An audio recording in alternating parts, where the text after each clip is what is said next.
frame up ieħor xieraq għal kurrikulum vitae tal-Partit Laburista.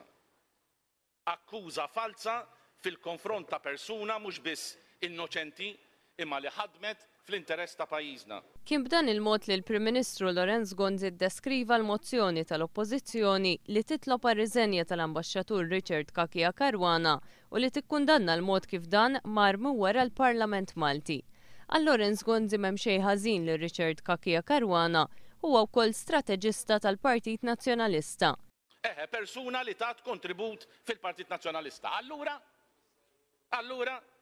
Il-Prim Ministru qal il-mozzjoni jakkuża li tfisser tradiment lejn il-pajjiż u li din l-akkuża mhijiex biss fil-konfront ta' Richard Kakia Caruana, iżda fil-konfront tiegħu wkoll.